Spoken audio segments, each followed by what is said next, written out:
ധനുഷിന്റെ കുബേര എന്ന് പറഞ്ഞ സിനിമയുടെ റിവ്യൂയിലേക്ക് തന്നെ പോകാം. സിനിമ നോക്കുകയാണെങ്കിൽ കംപ്ലീറ്റ് ആയിട്ട് മെയിൻ കഥ എന്ന് പറയുകയാണെങ്കിൽ ബ്ലാക്ക് മണി വൈറ്റ് ആക്കുന്നു. ഇതാണ് സിനിമയുടെ മെയിൻ പ്ലോട്ട് ആയിട്ട് വരുന്നത്. അപ്പോൾ ഇതാണ് ഈ സിനിമയുടെ മെയിൻ കഥയായിട്ട് വരുന്നത്.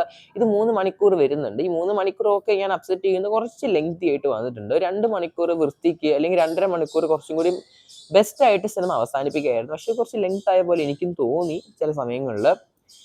പിന്നെ നോക്കുകയാണെങ്കിൽ ഈ പടത്തിലെ ധനുഷിന്റെ ക്യാരക്ടറൊക്കെ പുള്ളി സൂപ്പർബായിട്ട് ചെയ്തിട്ടുണ്ട്. പുള്ളീൻ്റെ ക്യാരക്ടർ നല്ലപോലെ കണക്ട് ആവും. പുള്ളീൻ്റെ സ്റ്റാർട്ടിങ്ങിൽ ഇൻട്രോ തന്നെ അതിഗംഭീരമായിട്ടാണ് ധനുഷ് ചെയ്തിരിക്കുന്ന ആ ഒരു ക്യാരക്ടർ പുള്ളിക്ക് കൊടുത്തിരിക്കുന്നത്.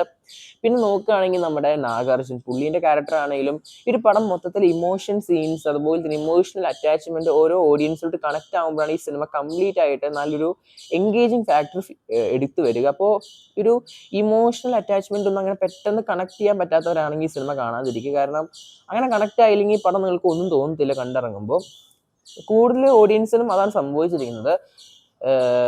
ഇത് കുറച്ച് ഇമോഷണൽ അറ്റാച്ച്മെന്റ് ഒക്കെ വരുന്ന സിനിമ ആയതുകൊണ്ട് അങ്ങനെയൊക്കെ പെട്ടെന്ന് കണക്ട് ആകാൻ പറ്റുന്ന പോയി കാണുക ഈ പടം. അല്ലെങ്കിൽ നിങ്ങൾക്ക് നല്ലൊരു മോശം എക്സ്പീരിയൻസ് ആയിരിക്കും തരാൻ പോകുന്നത്.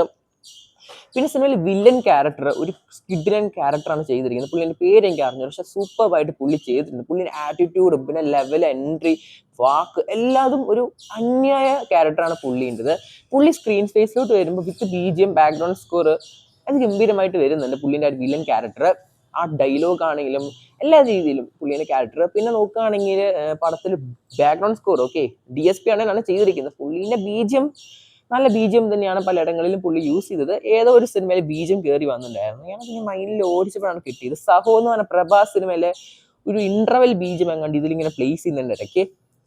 കൊള്ളാം, എന്തായാലും ഈ ഒരു സിനിമയിൽ അത് വർക്കായിട്ടുണ്ട്.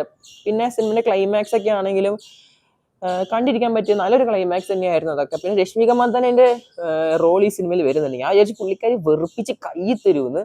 അങ്ങനെയൊന്നുമില്ല, വൃത്തിക്ക് ചെയ്തിട്ടുണ്ട്. പിന്നെ കുറെ കോമഡി സീൻസും പുള്ളിക്കാരിയായിട്ട് വർക്കായിട്ടുണ്ട്. എനിക്ക് പേഴ്സണലായിട്ട് അങ്ങനെ തോന്നിയത്. ഒരുപാട് കോമഡി സീൻസ് ഉണ്ടായിരുന്നു പലയിടങ്ങളിലായിട്ട്. അപ്പൊ അങ്ങനത്തെ ഒക്കെ കോമഡി സീൻസ് പുള്ളിക്കാരിയായിട്ടുള്ള രശ്മിക മന്ദാനന്റെ ക്യാരക്ടർ ആണെങ്കിലും നല്ലപോലെ വർക്ക് ആയിട്ടുണ്ടായിരുന്നു. അല്ലെങ്കിൽ പുള്ളിക്കാരി ക്രിഞ്ച് ആയിക്ക് നമുക്ക് എടുത്തെറിയാൻ തോന്നും പുള്ളിനെ കാണുമ്പോൾ. ഈ സിനിമയിൽ അങ്ങനത്തെ ഒരു ഫാക്ടർ ഇല്ല, പുള്ളിക്കാരി വൃത്തിക്ക് ചെയ്തിട്ടുണ്ട്.